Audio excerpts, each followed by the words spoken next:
Lu pernah mikir nggak sih gimana nasib kripto kalau misalnya internet tiba-tiba mati? Nah, banyak orang yang mikir gitu bro. Apalagi buat mereka yang lagi ngulik dunia kripto. Karena balik lagi ke satu hal, kripto itu digital. Dan kalau udah digital, pasti butuh internet. Nah, makanya di video ini, gua mau ngajak lu semua buat ngobrol santai dan mikir bareng. Kira-kira apa yang bakal kejadian kalau internet tiba-tiba hilang? Terus, apakah Bitcoin dan kripto lainnya langsung jadi sampah digital? Atau justru ada jalan keluar lain? Oke, sebelum kita bahas apa yang bakal terjadi sama kripto, kita mesti ngerti dulu satu hal penting, yaitu gimana sih cara kripto bekerja? Nah, ibaratnya gini bro, lu tahu ATM kan? Kalau lu mau tarik duit, lu tinggal masukin kartu, pencet PIN, dan duitnya langsung keluar. Tapi itu semua nggak akan kejadian kalau jaringannya mati. ATM juga butuh koneksi buat ngobrol sama server bank. Nah, kripto juga mirip bro. Tapi bedanya, bukan ngobrol sama satu bank, tapi ngobrol sama ribuan komputer di seluruh dunia. Itu yang biasa disebut node. Semua node ini kerja bareng buat nyimpan dan nyocokin data transaksi. Dan semua itu butuh yang namanya internet. Tanpa internet, node ini nggak akan bisa komunikasi dan nggak bisa update informasi. Jadi, blockchain-nya bakalan nge-stuck. Itu sama aja kayak mobil yang mogok di tengah jalan tol. Nah, sampai sini lu pasti mikir, terus, kalau internet mati, berarti Bitcoin ikutan hilang dong? Jawabannya enggak juga, bro. Bitcoin dan aset kripto lainnya itu sebenarnya nggak langsung musnah. Tapi, mereka jadi kayak harta karun yang kekunci. Lu tahu itu ada, tapi lu nggak bisa pakai. Nah, biar lu ada gambaran, gua bakal kasih sedikit cerita. Coba lu bayangin, ada satu kota yang internetnya tiba-tiba mati. Tapi, orang-orang di kota itu udah biasa transaksi pakai kripto. Jadi, mereka udah jarang bawa uang tunai. Dalam kondisi kayak gini, gimana caranya buat mereka bertransaksi? Jawabannya, pasti nggak bisa. Kecuali mereka punya solusi alternatif, kayak jaringan lokal atau radio waves yang bisa ngirim sinyal antar komputer. Dan ini bukan cuma teori doang bro. Di dunia nyata, udah ada beberapa eksperimen yang nyoba kirim transaksi Bitcoin pakai satelit atau sinyal radio. Nah, itu nunjukin satu hal penting. Walaupun internet mati, masih ada orang-orang yang berusaha nyari cara biar kripto bisa tetap jalan. Tapi itu baru skalanya kecil. Nah, kalau skalanya global itu udah mulai serem bro. Bayangin, market kripto yang biasanya jalan selama 24 jam nonstop tiba-tiba mati. Harga nggak gerak, wallet nggak bisa dibuka, dan exchange mati total. Semua orang panik. Orang-orang yang nyimpen duitnya di kripto jadi nggak bisa jual beli. Dan itu baru awalnya doang bro, belum dampak terburuknya.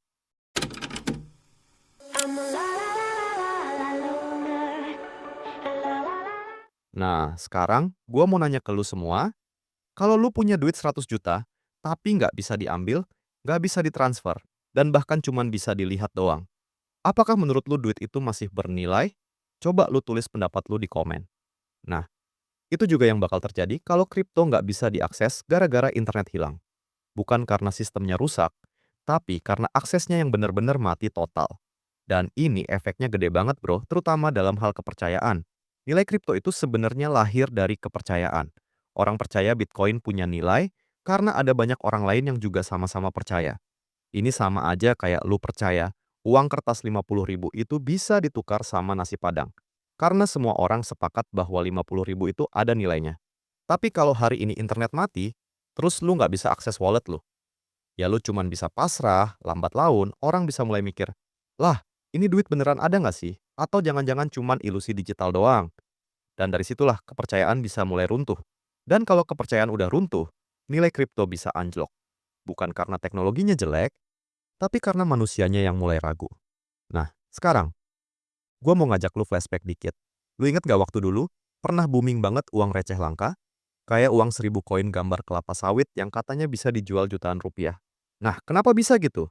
Karena ada orang yang percaya koin itu punya nilai lebih. Tapi begitu semua sadar ternyata itu cuma hoax, nilainya langsung hilang dan gak ada yang mau beli. Nah, kripto juga kayak gitu bro. Tanpa internet, tanpa komunikasi antar jaringan, orang bisa mulai kehilangan kepercayaan. Jadi kuncinya ada di akses. Kalau nggak bisa diakses, sama aja bohong. Tapi, bukan berarti kripto jadi nggak ada gunanya sama sekali. Ada beberapa proyek yang nyoba ngembangin jaringan mesh network atau sistem lokal yang bisa jalan walau tanpa internet global. Kayak komunitas kecil yang tetap bisa transaksi karena mereka pakai sistem offline. Kayak pakai QR code yang di-scan langsung antar HP.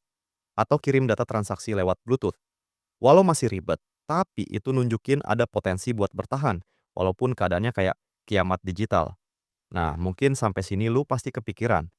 Kalau internet mati, terus wallet gua gimana dong? Jawabannya tergantung, bro.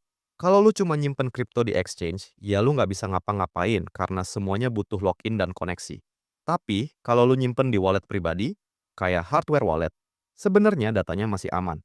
Tinggal tunggu aja sampai jaringannya balik dan lu bisa dapat akses lagi. Nah, gua ulangin lagi biar jelas. Kripto itu nggak langsung hilang. Yang hilang itu aksesnya.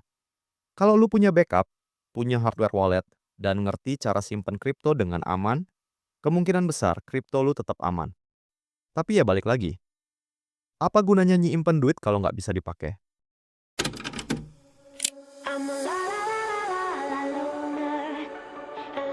Nah, sekarang coba lu bayangin. Kalau internet udah hilang selama berbulan-bulan, dunia udah mulai berubah. Orang nggak bisa lagi scroll TikTok, YouTube, apalagi transfer kripto. Sekarang kita udah masuk ke tahap adaptasi. Tapi pertanyaannya sekarang, apakah kita bakal balik lagi pakai uang kertas dan ninggalin kripto? Atau justru ada sistem baru yang bisa gantiin internet? Kalau internet beneran hilang, jelas kripto bakal tenggelam. Bukan karena salah kriptonya, tapi karena dunia belum siap buat ngedukung teknologi yang butuh jaringan global tanpa adanya jaringan itu sendiri. Tapi, di sisi lain, gue juga percaya, manusia itu adaptif banget. Kita selalu nyari cara baru buat bisa bertahan. Beberapa tim developer di seluruh dunia sebenarnya udah mikirin hal ini. Ada yang nyoba pakai mesh network, yaitu semacam jaringan lokal yang nyambungin antar device tanpa perlu internet. Jadi HP lu bisa kirim data ke HP orang lain dan diterusin ke HP lainnya lagi. Jadi ini mirip, kayak main telepon kaleng tapi digital.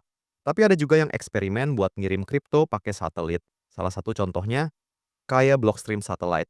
Mereka nyediain layanan buat ngirim data Bitcoin via satelit. Gila nggak sih?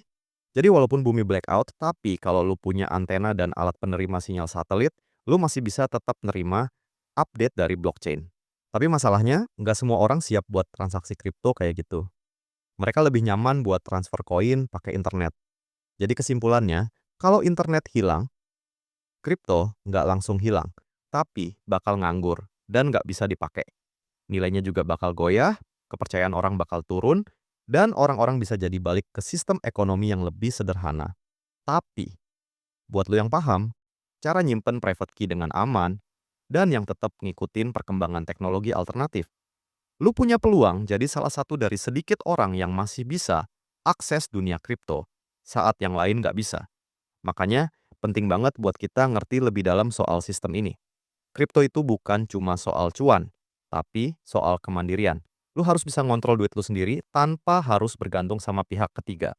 Tapi, ya tetap aja, selama kita masih hidup di dunia yang internetnya bisa tiba-tiba mati, kita juga harus punya plan B. Misalnya, kayak simpen aset di beberapa bentuk. Misalnya kayak kripto, properti emas, dan lain-lain. Tapi ingat di sini gue bukan penasihat keuangan. Jadi lu mau simpen aset lu di mana aja itu bebas, suka-suka lu. Nah, mungkin itu aja untuk video kali ini. See you in the next video.